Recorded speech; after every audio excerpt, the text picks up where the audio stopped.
In this tutorial, we're going to learn how to do the basket weave, and the basket weave is called the basket weave because it kind of looks like the concept of a wicker basket. This concept is actually a very simple idea, and it's actually the same on both sides. So no matter what you do on one side, it's going to look like the basket weave on the other. There's advantages of doing that basket weaving kind of ideas. It actually makes your yarn a lot more thicker, and because the lines are overlapping each other, it causes it to double its thickness, therefore being a bit warmer, plus giving it some pretty cool ideas as far as design effects. So let's get started on learning how to do the basket weave. So let's start off with our slip knot. Hey everybody, it's Mikey from Mikeyssmail. In today's tutorial, on behalf of AllFreeCrochet and I, we'd like to introduce you to the basket weave. So starting off with the slip knot, and for more free patterns or crochet ideas, check out allfreecrochet.com. So we want to look at this pattern. It's in sets of 8. So this is 4, 4, 4, 4, 4. But when you look at 2 together, it's an 8. So you want, in order to make this happen look like this, you need 4 to go down. So that's why they say it's in sets of 8. So 8, 8, and 8. But what we need to pay attention to is we need extra on the sides of each side. There's a little bit too much extra in this particular example, but what we want to do is we want to keep it in sets of 8 and then add 2 at the end of the line. So let's keep that. So let's get going. So this is not 1, so let's go 1, 2, 3, 4, 5, 6, 7, and 8. There's your first set. So 1, 2, 3, 4, 5, 6, 7, and 8. There's your next set. 1, 2, 3, 4, 5, 6, 7, and 8. So you just want to keep going to the distance, keeping them in the sets of 8, and at the very end what we want to do now is that we want to add 1 or 2 extra. One is for this side and one is for the other side of this basket weave.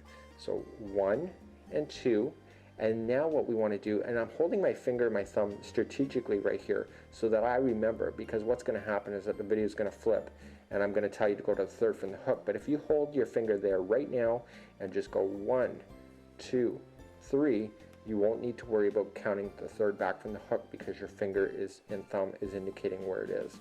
So let's move on to your next set.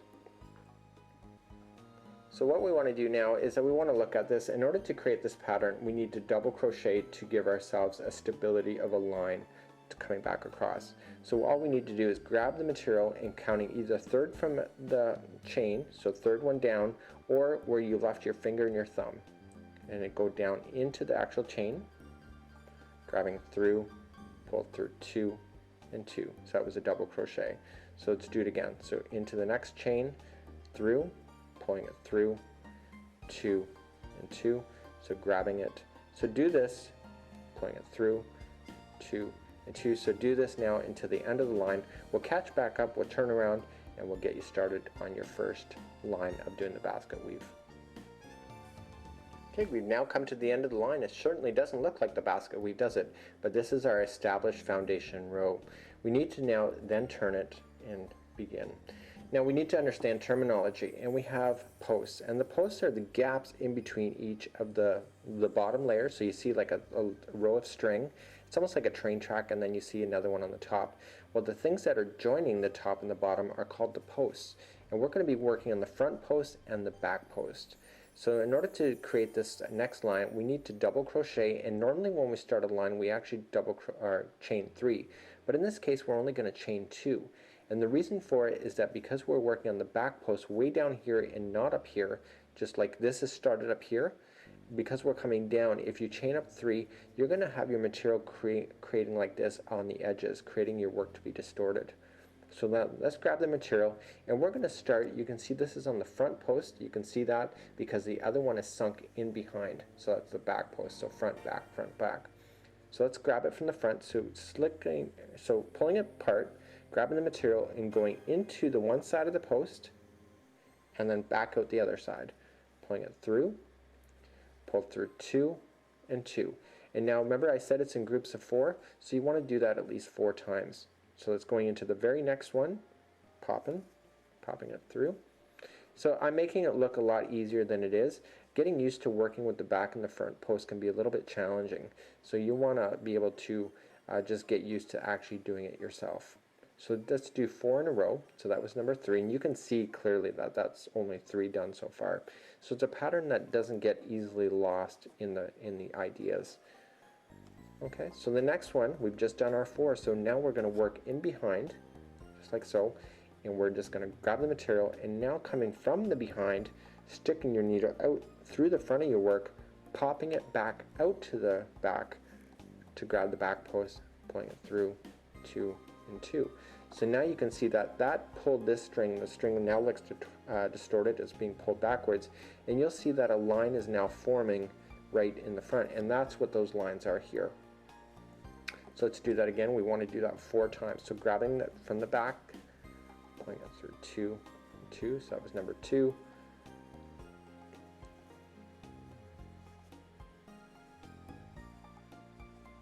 So you'll notice that that line in the front looks really unusual, doesn't it? Because it looks like it's sticking right out your face and looks like it's all messed up. But in actual fact, it'll settle down within the next line to pull itself backward. So now we just did the 4 back posts, so now let's do the front post again for another 4. So wrapping the material, going to the very next post available, grabbing it from the front.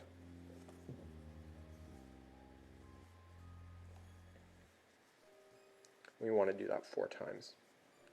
So you just want to keep going back and forth, 4 to the front, 4 to the back, and we want to keep doing that until the end of the line.